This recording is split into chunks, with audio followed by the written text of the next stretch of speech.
Welcome to the Everyday Game Changers podcast. I'm your host, Barion McQueen, and you know how we do each and every week, talking to game changers in business, music, community, and more. And today's guest fits in the business category, but he fits in the fitness category. He fits in just all around entrepreneur. I got Anthony Mendez in the building. How are you? Brother, I appreciate you. Oh, we don't got no live studio audience, but we about to make some noise. Anthony Mendez in the building. Hype my man up, man. Let's How go. are you? Good, man. Good. I'm excited to be here. So I met Anthony. Shout out to Tony Delgado at the Recession Proof event in Miami.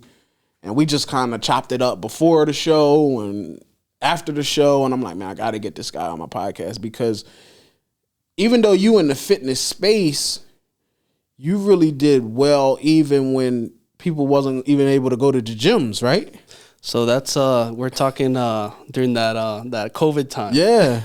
So it's pretty interesting you bring that up because, before, really doing what I'm doing now, I come from the fitness world, right. Personal training, did in person, and then worked for corporate, went on my own, did independent in person, and then moved into the online fitness coaching world. So I did that all myself. And then I want to say it was about 5-6 months before COVID hit, I decided to move into the business coaching space. I was like, you know what? I fell in love with the social media. I fell in love with branding, marketing. I fell in love with the business side of things. Yeah. And I always knew in my heart that I was never going to always do personal training forever, but I knew that my foot was always going to be in fitness and health. And then made that shift, and then 5-6 months later, COVID hits, and I'm doing the business coaching, and I get a rush of coaches coming to me like, yo, I need to do this online thing. I lost my job at the gym. I'm losing my clients that are in person. I need help, and that's really where things took off. What does that look like from like being somebody that went from you physically working with people one-on-one to like now it's behind the screen? What's that transition to like keep people engaged and even want to go that route? For sure. So I'll tell you this, number one, and you're going to laugh. So the first thing, and this is funny, when I made that transition of being an in-person coach and working with people in person, and even myself being on my feet all the time, I'll tell you, when my clients used to tell me, hey, I'm feeling this from sitting down all day, or I'm feeling this, and I'll be like, come on, keep it. I'm like, whoa. I was like, now I know what it feels to be on the opposite end of the stick. Yeah. I'm like, wait. I was like, okay, shift. I get what my clients were telling me before. So I'm saying that because, obviously I'm doing a lot more sitting and stuff, but, it just helps me to be a little bit more aware, of course, of like paying attention to what I used to know and being more on top of like, okay, I got to be practicing better what I was preaching. Facts. So like, what made you? Because I feel like you was like early to the like, let's take this thing online, and then your online thing kind of blew up. That other people was like, okay, yeah, we was all in the same space, but we not capitalizing on being at home and still doing it digitally. So how was that transition that you was like, yo, I'm gonna just try this, and how did you know it was gonna work? Yeah, so it's funny because as an online fitness coach, before getting to the business coaching, really when I saw Instagram come out, there's Facebook, there's stuff like, but when I saw Instagram come out, it's just something told me that this platform was gonna really be something different and special. And during the time I was at LA Fitness, I was still working as a trainer. I started I'm going to post a tip a day. And I just started posting a tip a day. And I think I started around, I want to say I was like 19. Wow. 20 maybe. And I started doing a tip a day. And, slowly began a small following. And then from there, I ended up moving to New York for about 6 months, studied. Then I went to Equinox. I came back to Miami, worked at Equinox. And during that time at Equinox, I ran into one of the trainers who we became friends. He was doing Instagram. And he was like taking it seriously. He really wanted to blow this up. He knew I liked it a lot too. I kind of put it, I don't want to say on the back burner, but I really wanted to make a first impression there at that new job. But I was still doing my tips. I just wasn't going extra.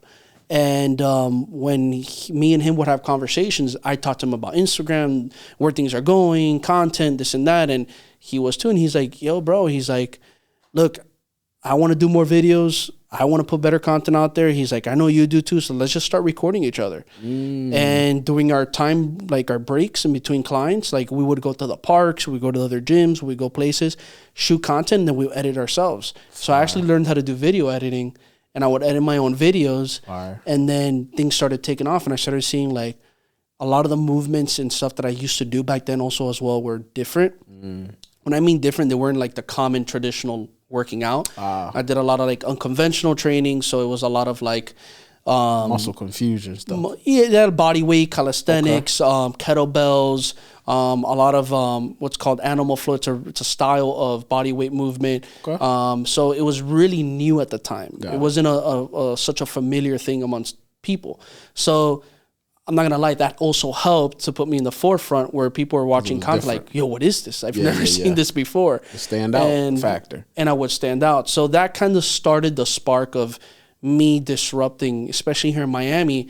We're talking about 2014. Oh, wow. 2015, when this is when it was just really starting to get traction.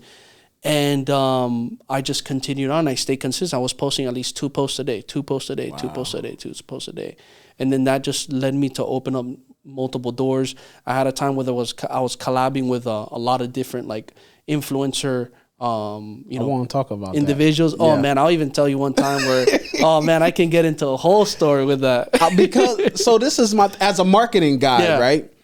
A lot of these big brands always. So I just literally. The more my personal brand grows, I'm turning into some kind of influencer. So it's weird to me, like that I'm getting boxes delivered to my house of products. And this lady sends me some facial serum, and I'm just like, yo, my wife's like, oh, you a whole influencer out here, right? But there's a confusion about like the ROI when you get involved with these influencers. Like, what was your experience like? Like, I'm gonna do this fitness thing and I'm gonna partner with some influencer. Was it a good experience? So it's funny because it was at that time I didn't really. I guess influencers were such a new thing. Yeah, the term was just even new, and it was just like. I feel like companies were just also throwing cash at big people without even actually understanding who the audience of that person was. Right. Did the audience make sense? They were just looking at a big name throwing cash. Yeah. Or if you were verified, throwing cash. Yeah, they was undereducated. So they were and that's where, I think it was around 2018, 2019, companies started becoming smarter. And then they started focusing on micro-influencers, really understanding, do they have good engagement? Does the engagement make sense to our audience? Right. Do they have more women? Do they have more men? That's when I feel like the pivoting started happening. But 2014, I called it the Wild Wild West era. Of an influencer. Yeah, you could have bought $1 million and they'd have threw the money at you. And they would have thrown the money at you. So for me, what was interesting, the type of influencers I was working with at the time was with, you would see a lot of them are really big today, was a lot of these, the what you call the model girls, all these girls that would, come and do bikini wear, or they would do modeling, or they would do all these shoots, work with brands. And a lot of them were at their beginning hype city when they were starting to get major traction. So for me, it was like, okay, I'll train you in my video, and then they would shout me out. So it helped me get some clientele. Yeah. It really did obviously help me boost my engagement up like crazy. But here's the interesting part. Me and my buddy did that. So he was doing that and I was doing that. And we would collab with each other too. So I remember one time, and I'll show you the video after as well, we had a collab of like 4 or 5 big girls and me and him. And the engagement was insane. Wow. And the reach was insane. And it was to the point where it's like, it was bringing me a lot of attention. But then I realized, like, that's when I first realized, like, wait, not all attention is good attention. And also as well, it made me realize the importance of staying relevant to your audience as yourself, not somebody else coming in and being the main factor of you and then overshadowing you. Right. So what happened was, at first it was great. Got more followers, got more engagement. I started, cool for brands. Oh, you're growing. Let's connect with you. Cool. But for money wise and conversion, it wasn't all that. Like to actually sell a program or training, I wasn't really profiting. I was more profiting on the brands wanted to work with me. Yeah. Other big names wanted to work with me, but not on the actual business. You was picking up the wrong audience. I was picking up the wrong audience. Their following. I was getting overshadowed. Yeah. I was getting overshadowed. And what happened is that everybody was going to my page to see the girls. They want to see their body. They wanted to see them this. They want to see like if I showed you some of the old videos, you'd be like, okay, I see why. Right. You know what I mean? And that's what it was back then. And that's what we kind of, how do we blow up as fast as possible? Cool. The most we got workouts, we got, you know, fitness, and we got hot girls. You know what I mean? Like, it was a recipe for Perfect success. formula, right? So that's what we thought. And for us, like, I remember my buddy kept doing it, and I told him, I was like, you know what, bro? I'm going to change things up, man. I was like, I'm not going to put these girls on my page anymore. He's like, what are you talking about? You're going to slow your page? And I was like, yeah, but I want to, this is my brand, you know what I mean? And so I took a stop and I stopped doing that. And my page took a hit initially. But then after, I remember it was like 3-4 months after, I just started posting like only me. Yeah. Right. Cause it was a mix of like some me, but it was all me and the girls, or just the girls. And then anybody would go there. So at the beginning, when it was just my content, now my engagement started dropping because they were originally coming. But then I started noticing a pivot in my following and my engagement. And I was starting to speak more. I was starting to educate more. I was starting to actually give more value. And I started noting a shift in my audience, a different type of audience, different type of engagement. Facts. And then what happened is I started boosting up again. And then my buddy at the time, who kept doing that, he started noticing this. And I started passing. And you ain't need to pay the influencers. I didn't have to put the girls in there, train them for free, put them in videos. It was just now me and my brand. Yeah. And that really made me also realize the importance of like you having to stick it through, trusting yourself, trusting what you do, being at the forefront, especially at the beginning of your personal brand. You have to be at the forefront of 100%. Your brand. And I'm not saying collaboration obviously is important, but you realize that the right collaboration is important. 100%. And that's where I really started realizing like not all influence is real influence. And there's wrong influence for your brand, which could be good for influence for somebody else's. So for me, that was like my first, initial experience. So when do you get to a space that you're like, because I didn't even go all the way back to like, how do you even get introduced to like fitness in general? So going back, so my whole life, I've always loved sports, been an athlete. Okay. Playing since elementary, middle school, high school. My last season playing football and wrestling. So, you know how it is. It's your senior year. You finish the season. You ain't coming back for spring training, summer training. So for me, it was like, okay, what do I do? On top of that, my weight is going to go the wrong way now because I'm, in football, you're eating like an animal, but you're lifting like an animal, training like an animal. If I keep eating the same, it's not going to go well. So I was like, I need to keep myself in shape. And also I want to make some money. And at the time, my mom was a step aerobics instructor back when step aerobics used to exist. Step aerobics. Wow. And we're talking about in the Bally's days, back in Bally's. My mom had those little steppers and you can adjust the height. Exactly. Wow. So we're going back then, and my mom was teaching. She's taught for like 24 years step aerobics. Okay. And she put the word for me at the gym, and I started as a trainer like that. So I got my foot in the door as a trainer. Just thought it was a stepping stone. I thought honestly I was just gonna finish school, do it while I'm in college, finish my degree, and then move on. And little did I know, it spun me off to a whole direction. Wow. And now I'm doing the whole business side of things and marketing side, but it all started with working at Bally's, and then my career just shot up from there in fitness. What now that you're in the space that you've seen success as a business coach, what's one of the biggest struggles that other people in this fitness space come to you to solve? So one of the biggest struggles, and I say this is very important, is that in this fitness space is that a lot of times there's a lot of trainers who they say that they want to be business owners, or they say they want to be able to, run their own training business, but they don't really embody what it really means to run a business or be an entrepreneur. Yeah. And I tell any coach, I'm like, if you run your own business practice, you're in the entrepreneurial space. You're a business owner. If you're running your own practice, if you're working for another gym, that's different. And even then, because you're working for another gym, you have to be responsible for getting your own clients. So in a way, you're like still an entrepreneur. You're just 1099. So the problem is a lot of coaches, they obviously want to coach. That's what they're passionate about. So sometimes they forget about the business side of things. And I think one of the biggest issues that I've noticed too with a lot of coaches, and I always like to bring it down to the beginning levels before we get into like content and lead gen and sales. And I like to go to the beginning, and I like to be smart. Like, where are you putting your time? Where are you putting money? Where are you putting your energy? And one of the biggest things that I would say is like, for me, honestly, I wish I was taught this. I wish I didn't do it like this. is when you come into the fitness realm and you're either working for a gym, yourself, or whatever, it's you got to get all the certs. You got to go and get educated on every single thing in fitness. You have to go.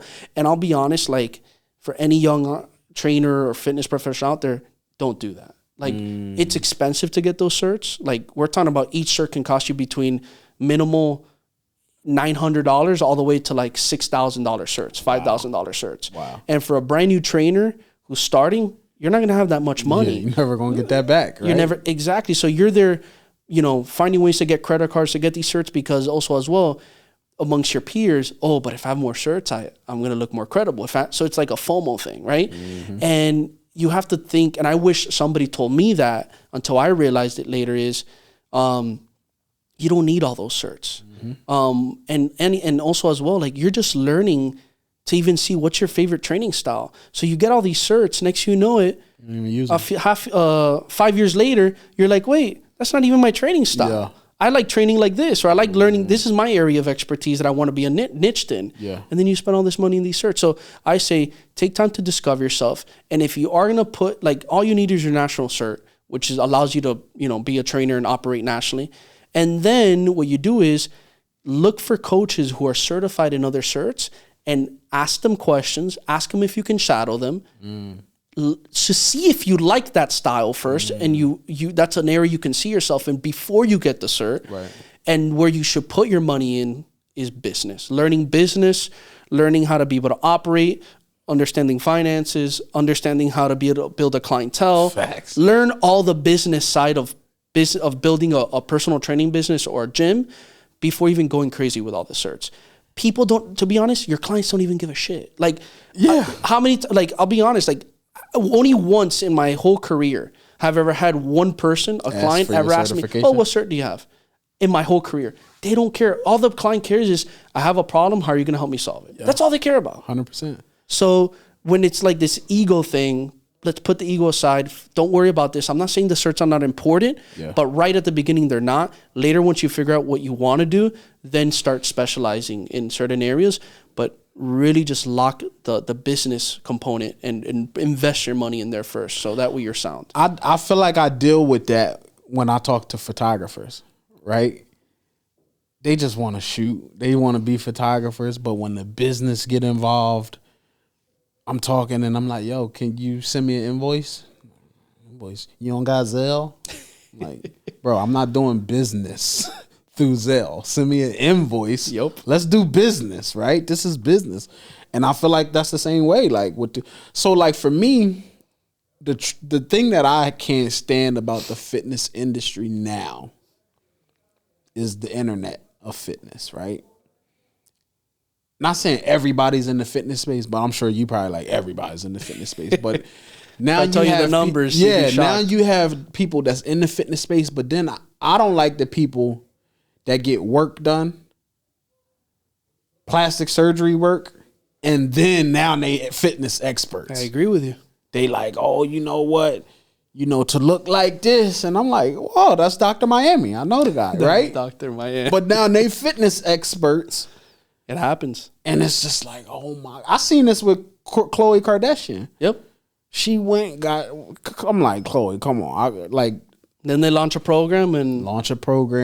It's ridiculous. And it's just all about, because it's a brand that people bought into. So no matter what they do, people gonna buy into it. And that's why I tell people, you got to be aware of what you're also investing in. Yeah. And you got to understand, like, really pay attention and go back and go see these trainers that you're following. Are they real trainers? Are they fitness enthusiasts that they just like working out and they call themselves trainer because now they're like, oh, I look hot, I look sexy, I can sell some programs and make money. Yeah. But do they really know what they're doing? Not really. So as for an individual out there looking to invest in their trainer, like, do your due diligence. Like, go back and scroll through their page. Like, get to see how their transformation started, seeing what they did, seeing how they worked their way up. Yeah. See who they're, see if it's like true that they have client results, and see if it's true that they have hours working with people and years working with people before you make a decision to see if it's a real individual who knows how to drive real results.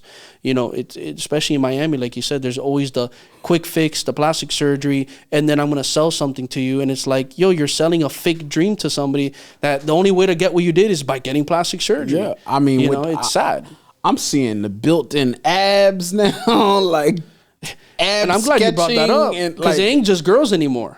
Yeah, that's what I'm saying. I'm seeing the guys getting the V etched in, and I'm just like, fake pecs. Where are we at now? Like now, next people gonna have fake shoulders, traps.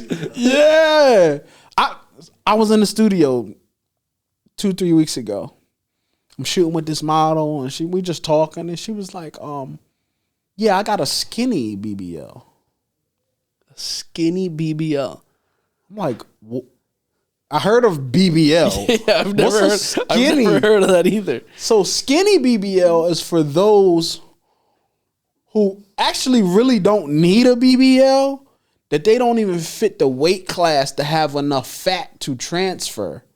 So they have to gain weight. Oh, shoot. To get the fat, just to put a little something on a skinny body. That is wild. Like, bro, I was just like floored. And she was just like, yeah, I got my skinny BBL, and she's still skinny. So I'm like looking, I'm like, oh, that's different. She's like, yeah, and then I had some etching done right here. So, I could just eat whatever, because this will never come back. You can almost feel how hard it is right here. And I'm just like, what the heck is the world coming to? It's crazy, man. And what's sad about it is that you're not really fixing your health. You're not. Right. You're putting a cover. You're putting a fake image Band-Aid over something that's not solved. And the true point of health and fitness is to solve the root cause of your problems. Right. And of course, with solving that, you will look better, feel better, and you're aesthetically going to be more pleasing, but you got to put in the work. Because what's the point of looking good, looking all, surgeryed up, and then guess what? You're about to have heart failure, you're about to have all these diseases, you know what I mean? So what's the point of looking a certain way if your body can't even perform a certain way, or is not even up to par with where your health level should be at? And that to me is where it's like, that's where for people, they're selling a fake image to others and giving them hope that you can get abs in 30 days. Yeah. Number one, that's impossible. You know what I mean? Like, and or you can get a butt like this in 30, 60 days. It's like, believe it or not, if you want to talk about real butts, you go to the girls that have real ones, years. Yeah. Years of putting in work. It's so funny, man, because my wife gives me a pass when it comes to Jennifer Lopez. Because I told my wife, Jennifer Lopez has the original fat butt, right? Like that. Now, compared to what's out now, J-Lo look regular, right? But I used to see these girls, that's the only part of the body they work on at the gym, is the squats and the little kicks. Little kickbacks and donkey kicks. Yo, what about your arms? What about the other stuff? Maybe some crunches. And it's just like, man, it's just focused on the butt. Yeah. I literally see a girl, it'll look like it's two different bodies put together. Her lower half is like really strong, and this is like somebody like, what's going on? Yeah, it's like a mismatched body. And then you see the dudes the opposite. They're like here, they big here, and then they like toothpicks holding up all of this. And I'm like, yo, this is weird. Like, let me tell you my struggle. I'm gonna use Anthony while I'm here. My struggle with the gym. When I get really focused, I get focused. The problem is I can get so off focus and get just right back to poor habits, whether it's the eating habits or just like the actual going to the gym. I just feel like one change in like life or the day could just set me back, and it's like, oh, I just had a busy day. Like it took one day of me missing the gym, and then I just went on this bad path and haven't gone back for like 2 months. What kind of advice can you give to people to like really be focused, not just to be just in the gym to be, because I don't like to just be in the gym to be in the gym. I want to be in the gym to be like with a goal in mind. For sure. And that's a great question, because that's something that a lot of people suffer with. Yeah. One of the big things when I used to work with my clients back in the day, for me, it's about what can you control right now and what are you able to give me that's going to be better than what you were giving yourself before. In the sense, give me in the sense of tell me that you can do for yourself than what you weren't doing at all. Because something is better than nothing when you're starting, and that's how you start building drive. Yeah. That's how you start building consistency. It's the little baby steps, right? For some people, not everybody, and I'll tell you, majority of people, this doesn't really help them, but very small group of people, they can go 0 to 100, and for them it works. Yeah. But most people doesn't work like that. Like 0 to 100 doesn't really. And usually that's when people rebound, or they lack the interest of continuing on. Right. So what I always say is, number one, look at it in the sense of like, what can I start with that I know that number one is going to be the easiest thing for me to start with, and that I can 100% control. Yeah. And I know without a doubt I can accomplish it. And what I would do is lay out different things. So if it's, for example, like if I can commit to walking 10,000 steps a day, we're not even talking about food right now. You can still be eating your pizza, your Coke, whatever it is. For anybody, our goal right now is I'm going to do 10,000 steps a day. Yeah. Right. So if I'm your coach, I'll make that goal for X amount of time. Let's say for 2 weeks to a month, I'm going to be making sure we're hitting our 10,000 steps a day, right? And then if you're going into nutrition, I can say, okay, let's see how you're eating. Before I start removing anything, because here's what I noticed.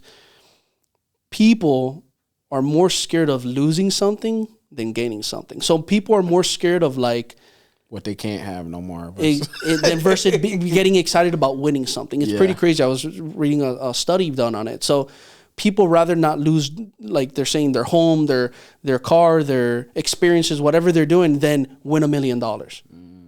Because to them, for somebody losing something hits more than the excitement of winning something. So what happens is that if I start going into your nutrition and I start saying, yo, let me see your food. You're eating like this, and I start saying, take the pizza out, take the this, take the. You're gonna start like, well, what do you mean? Hell no. He's taking everything away. So it's like a big shock. Yeah. So you're losing stuff. You're losing stuff. So people, for coaches, and this is coaches too, when you're working with your clients, you have to understand the psychology behind the tactics of how to get somebody to achieve goals. And that's very important for yourself, as listeners out there, for yourselves, is understanding how you operate and realizing what's going to work for you. So in this case, I would say, okay, let's look at your nutrition. Okay, cool. Maybe it could be where maybe you're not drinking enough water. I might just, hey, can you add 1 glass of water a day? So instead of taking something, I'm adding something. I like that. So I'll tell you like, yo, you're drinking 3 glasses of water. Yo, can you add 1 more? Can you do that? And I'll ask you, can you do that? So now you're the one telling yourself, yes, I can do that. Yeah. And I say, you can for sure, 100%. Yeah, I can do that. Okay, cool. And I haven't even taken anything away from you. Right. That's more obtainable than me saying, stop eating stop eating these 3 things every single day. Yeah. That's harder than you adding a glass of water. Yeah. But that glass of water compounds over time. So in a month, I added 1 glass. We're just about 1 glass of water. You say every single day, that's 7 glasses of water combined at the end of the week. Times 4? That's 28 a month. Think about that. Yeah. That you didn't have before. 28 glasses, yeah. How much more hydrated are you going to be just because you did that one little add-on? That's how I like to work. That's how I would work with my clients, is in increments. And then what's happened? Naturally, when we sit down again, yo, how'd that go for you? Man, I feel better. I feel my headaches are gone. Oh, okay, cool. Just for being hydrated. That's it. And then I'll be like, hey, can you add this? Yeah. Because now you're like, whoa, hold up. You're seeing the results of just a small tweak. And that could be as small as just doing that. Or the walks. How are you feeling after your walks? So 10,000. No, man, I feel good. Okay. And then guess what happens over time? You start taking away some of the stuff from your own stuff. You're like, I don't think I need to drink Coke anymore. I don't think I need to be eating that. I don't. And that's how it slowly starts happening. Obviously, there's more to it, but this is a great starting point for people who are having a hard time of like staying committed to something. Is start with something small that you can control, and you can tell yourself, I have 100% control of doing this, and I'm going to do it. And like that, you're going to start being able to see the wins. And sometimes just seeing the little wins is what gets you to now want to do more. Yeah. Because you're like, oh, wait, this is working. I feel good. I like it. And that's how I would recommend people to start. She going to probably hate that I say this. My wife doesn't help when it comes to my fitness journey, because support system is huge. I could be focused, bro. But because I'm always trying to make my wife happy, if she has a poor habit, just because we're together, I just naturally go into her poor habit. Okay. When I probably could have been focused for like a month straight, right? And then my wife could be like, hey, babe, man, I've been just wanting something sweet. rather than just get her, I feel like I have to consume it with her because we just do everything together. And I'm just like, man, I didn't need that cheesecake, man. I was doing so good until you told me you had a craving, and then I just backtracked. And it's like, man, I gotta. So now with me starting at this gym on Monday, I'm like, yo, you on your own. Like, I'm gonna meal prep my own stuff. Whatever you eat, you on your own. Don't bother me. I don't want no snacks. Leave me alone, because she's kind of the culprit sometimes. I'll tell you this, man. Like, one of the biggest things that when I would work with a client, the first thing I would ask them was, how was your support system at home? Because psychologically, it makes a huge difference when you have somebody who's supportive. Yeah. Or maybe somebody who's, it's not that they're not supportive of you, but it's hard for them. It's hard for them, and then it makes it hard. But here's the thing: at the end of the day, like, sometimes it comes to the point where obviously there has to be a certain level of willpower. Yeah. Or there's also have to be a certain level of having a real strong conversation between you and your partner. Yeah. And that's something that a lot of my clients, I'll be like, hey, do you need me to help you or walk you through how to have a conversation with your partner? Yeah.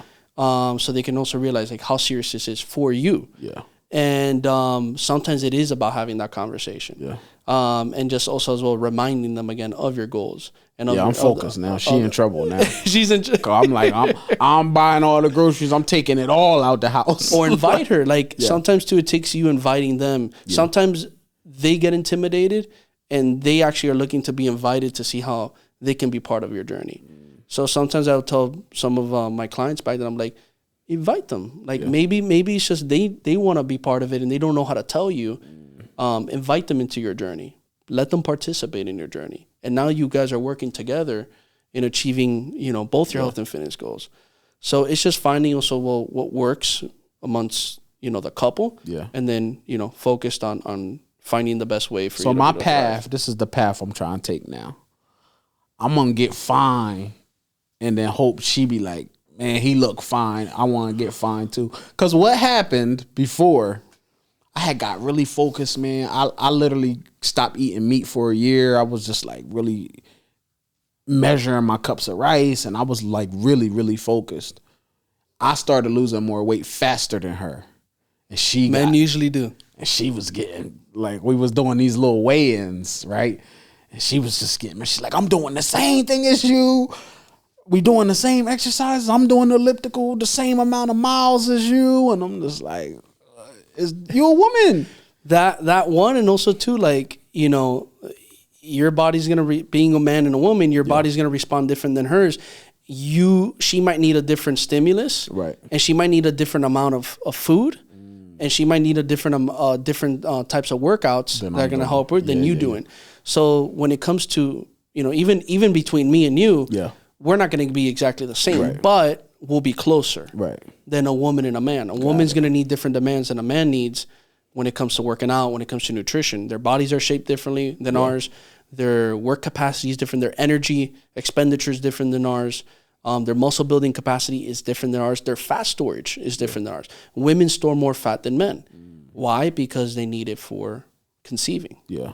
And naturally their body will produce it more. Got it. So makes it more challenging for them. So when it comes to building a program, that's why it's so different. It has to be different. It has to be specific. Got it. And as much as like you work together, you push each other your goals, the regimens need to be different. Completely different. Yeah.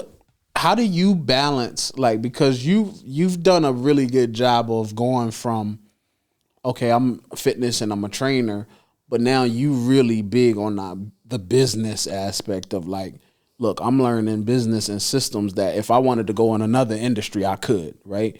What was that click moment for you that's just like, yeah, I can do fitness and I can teach and I can coach, but the business got to be right. Now I'm business mindseted. So if I want to go sell golf clubs tomorrow, I know what I'm doing because I understand business. Yeah. What was that click for you? So what really built my confidence, number one, was working at Equinox. So working at Equinox for me, it was an eye-opener, number one, and made me realize, like, no, I can make money in the fitness industry as a trainer. So it built my confidence in selling high ticket. Because at Equinox, we're talking about sessions will cost you up to $250 for sessions. Okay. So not any trainer can sell a $240, $50 session And we're not talking about individual, we're talking about in a package. So if you're talking about clients have to pay a package in full, 12 sessions, 24, 36, 48 sessions, these packages can range usually from 2 to 7K, 8K packages. So we're talking about high ticket. Yeah. So that really opened my eyes in the sense of money can be made. And it also, it made me realize as well that it's all about how you position yourself. It's all about how you interact. It's all about how you meet people. It's all about you connect with people. And then I started learning all those humanized skill sets that we need to be able to connect, to be able to increase our network, do sales. That opened up my confidence and build that up. Then from there, as I became a successful trainer, then it opened my doors of realizing tools like Instagram, tools like for marketing, advertising, promoting, and then building a personal brand. And that's opened my eyes of like, whoa, like what I'm doing here at Equinox is just so small compared to how I can put myself out there. And then I started learning about how to utilize tools to get myself more exposure and, putting all those things together to be able to build a presence. And, for there, I started opening my interest and wanting to understand more, how does successful businesses work? How are they get themselves to be able to scale at certain levels? How can people be able to build these powerful brands and leverage? And I started just going into a rabbit hole of learning all this stuff. Yeah. And obviously I was using it for fitness at the time, but then I realized like, well, this is cool. I can use this for other stuff. That's the part. And I realized too, man, like in fitness, if you want to be successful, you have to take this business side very seriously. When I mean successful is if you want to automate, because automating in fitness for years has always been a very hard thing. They've always said you're a slave to your gym. You're a slave to your clients. You're a slave. So fitness has never been seen as something that you can really, truly automate or something that you can make a career, full-time career of, because it's exhausting. Right. It's very roller coastery, like ups and downs. And I liked the challenge. I wanted to take the challenge. Like, you know what? I want to go against that and say that's not true. Right. And that's where I started diving even more and learning how to do it for myself first, and automate my fitness business and take it online and have hybrid where I had in person and online, and then fully go online and test different things, test. I figured out the system that worked, and then how I started getting clients on recurring. And I was like, I just automated my fitness business, and people had said that it couldn't be done. This couldn't be done. So you know what I Billy mean? Blanks, right? Let me ask you something. How have you seen your business grow since you started taking your personal brand serious? Oh, huge, man. Huge. I tell people all the time to them, I'm like, and obviously a company brand is important, but I'll tell you right now, I think your personal brand is even more important in today's day and age. Number one, because it connects with people on a personal level, relatable. It's relatable.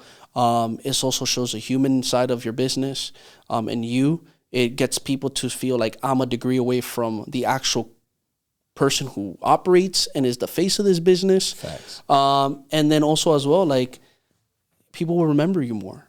Like if you really look in today's world, like when you hear Tesla, who do you think of? Elon Musk. When you hear Amazon, who do you think of? Bezos. Right? So you look at those two guys, but when I tell you who's the owner of Coca-Cola, I don't know. Right, exactly. Right, Buffett owns a little percentage, right? So you look at these guys. Why? Because they've done a good job of putting themselves out there, exposing themselves. Especially Elon, even more in the last few years. Like, why do you look at what he's doing with Twitter? Yeah, like these guys understand what it is to be able to have your name. Yeah. Be important and build a personal brand and get yourself out there, and you're constantly seeing that that's winning, and that building a personal brand becomes an extension to.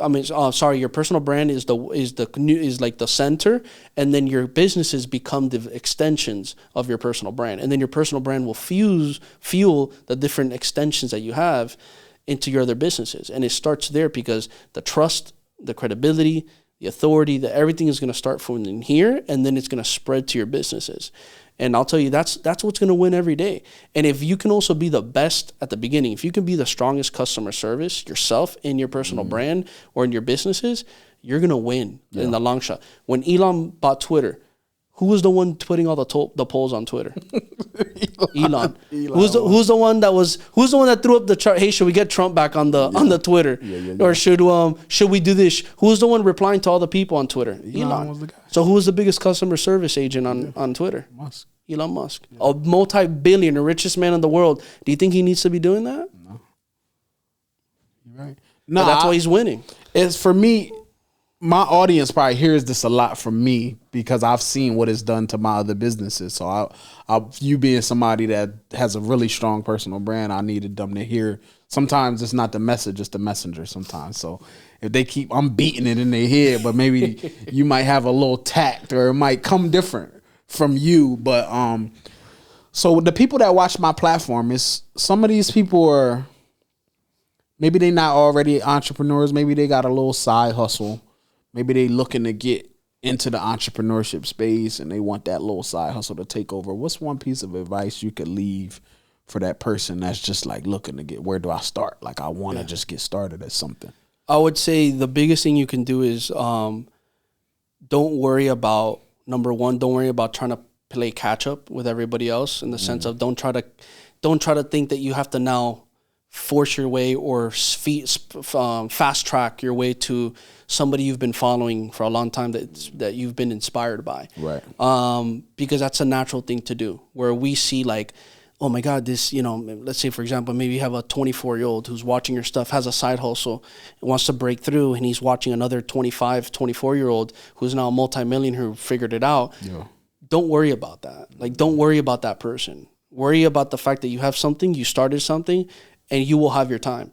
Right. Because I think one of the biggest things to understand is that you should never compare your chapter 1 to somebody else's chapter 20. That person had their own chapters that they went through. They had to go through that. That's why they're in their chapter 20 versus you starting in your chapter 1. You have to go through that time period. You have to go through that struggle. You have to go through the paying your dues. You have to go through the figuring it out. You have to go through that. And then you'll be able to start experiencing the fruits of your labor. So for anybody starting within their side hustle, wanting to take a next level, that's the biggest thing, because mindset-wise, if you start letting that eat you up, you're going to lose. Yeah. And I think that at the end of the day, everything starts with mindset. Because if you don't allow your mind to be strong or building it, you're going to lose long term. If you start comparing yourself, if you start letting social media eat you up with everything you see on there, like the cars, the women, the houses, the stuff that we're talking about before we started this, it can easily get at you. And let's be honest, like, we've had moments where it's gotten at us. Like, I'm not going to lie. You know what I mean? Like, I've had my moments. Yeah. Like, I'd be lying to anybody if I told you I haven't. But I've learned to be able to suppress and manage my mindset issues as best as possible, to say, you know what? I'm doing something. Most people are not doing something. I'm actually creating success. I'm actually impacting lives. I'm actually moving in the right direction. I'm able to have opportunities. And then one day I'll get to be in the levels of some of these multi-millionaires or millionaires where I strive to be. But let me look back at where I was. Oh my God. 5 years ago, I was praying for where I'm at now. Mm-hmm. So let me appreciate that, for a moment. Okay. Because sometimes we also as well don't realize what we have created. And the same thing goes for that person who started the side hustle. If you've had a side hustle for a year and you're wanting to blow it up, also look back a year before and say, what'd you pray for where you wanted to be a year where you're at currently right now? And sometimes you don't realize because we're so caught up in the next. And I've been a huge person that used to not be like that. I used to all the time beat myself, get on myself. And I remember years ago, I worked with a coach, and she like literally made me realize the importance of sometimes looking back to see the success created, because you don't even see it yourself because time moves so fast. Yeah. So for me, those are just some of the things that I would say mindset-wise initially to like really like pay attention to. Well, I want to thank you for blessing us with your gems. Y'all make sure y'all follow Anthony on all his platforms. Mendez Fitness is your Instagram. And I appreciate you, bro. I appreciate the love. Thank you so much. Y'all been tuned into another episode of the Everyday Game Changers podcast. This episode definitely wasn't no different. Make sure y'all like, comment, subscribe, do all of that thing, man. And we'll see y'all on the next one.